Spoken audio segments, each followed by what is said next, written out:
Well, good afternoon. We had our meeting, and I'm just here to answer whatever questions you have. What progress was made by that meeting today? Well, let's make it perfectly clear for the record that the meetings, this is not as if this has been the first meeting.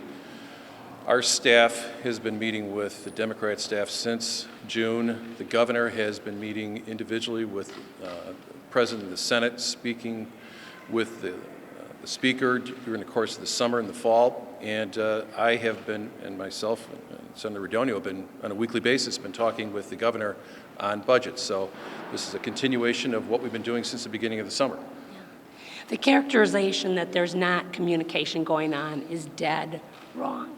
It has been going on. The problem we experience is when there is a meeting, at least the Speaker says nothing, the Senate President talks a lot, and some of what he says is different out here than in there. And that's a problem. I mean, we need to compromise on some things.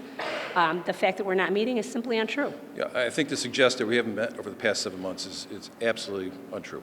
You said some of what the Senate President says is different out here than in there? How so? Oh, well, the one thing that I happened to pick up on is the issue of having the meeting open to media. He was crystal clear that that was not the way to go, and I don't believe that's what was said when he came out here. Also, the concept of actually moving the ball forward or being willing to engage in areas that are important to the governor, to Republicans. You know, when it comes down to actually brass tacks, there is no progress. I mean, they are pretty well, you heard the Speaker's opening remarks. He still wants to deal only with the budget, nothing else.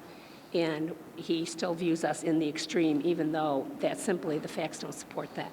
So if there has been communication, there has been meetings, what do these more public gatherings do towards reaching some kind of resolution? It seems not much. I would agree. I think that we can meet in the future. When we do, that we meet collectively with staff, and I think more will come out of it. And I think, so I'm not quite sure what the result of today's meeting was, but Yeah, one thing I do agree with the Senate President on, in fact, it was a point I raised in the meeting, is that I do think staffs need to be involved because there tends to be, you know, we've got one player who doesn't speak and one that doesn't stop speaking, and so we need to give some direction to staff where they can sit down together. That has not happened yet. The only way any ideas have been exchanged is through legislation that's been filed. So there's really not been any interaction on meaningful, substantive issues at all. Did the Speaker speak at all this time, or did anybody ask and say, hey, you're not talking, we need you to? How does that go? We're not there. Well, I will just say that the President is the one who did most of the commentary in our meeting today. Did you feel as if that was on behalf of the Speaker? Like, is this a united front by Democrats, or is there... You'll have to ask them on that. Well, he said when he came out here that he and the Speaker were on the same page. He and the mayor of Chicago as well have also said that they are not going to get out in front of the Speaker. So at the end of the day, we're back to the Speaker is leading this. Were there any discussions about the bill that would free up the gas tax money for Barely, we just scratched the surface on it, but it's still under review and negotiation. Leaders, we've heard for several months what both sides want out of this, reform versus revenue. Is there anything in today's meeting about which, what you're willing to compromise on or give ground on from either side? I think the governor is very clear about what he's looking for. Nothing's changed, and that's not going to change either. There needs to be a willingness on behalf of the Democrat leadership to say that those reform agenda items the governor specifically stated that there needs to be made some progress. If we want to negotiate, we can negotiate. I think the governor has made clear that he's willing to negotiate on anything. But again, like we've been saying since the beginning of the summer, there's got to be reform before we get to anything else. The governor highlighted 3 of those reforms today in his opening remarks in the meeting. Were the other 2 points on his turnaround agenda mentioned, or are Republicans now going to focus on those 3 and really work those points? I think that that's a starting point. It's those are important for the governor. They're important for my caucus. They're important for the Senate Republican caucus. So they were discussed. Work comp was discussed. And, you know, this is going to be, I think, a fairly fluid process. Other issues may come up, too.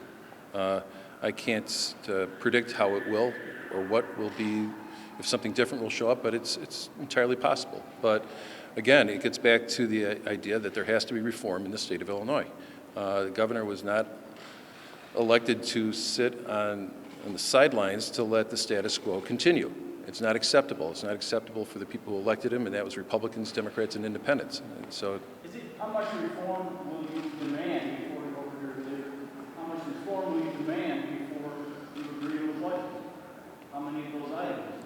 well, I think it's, like I said, John, I think it's going to be a very fluid process. But make no bones about it, that there has to be meaningful reforms. To what extent that they'll be negotiated, but I want to stress meaningful.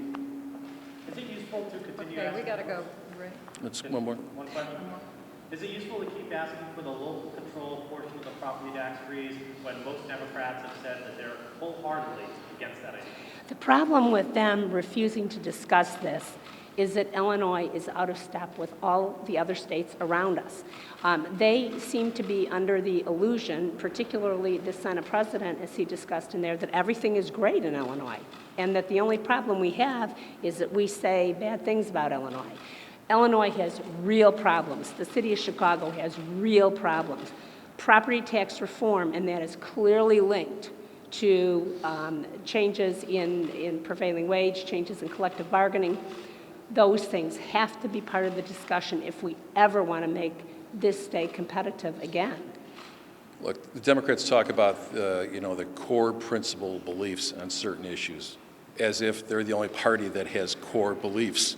We have some as well.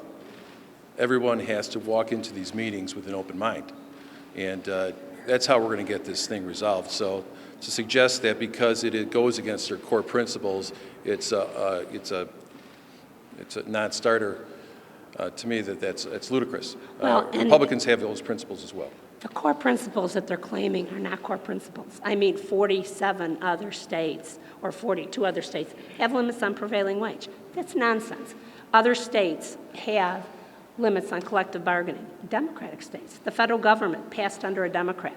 That is nonsense. That's just a message to say, we don't want to affect the special interests in this state that fund the Democratic Party.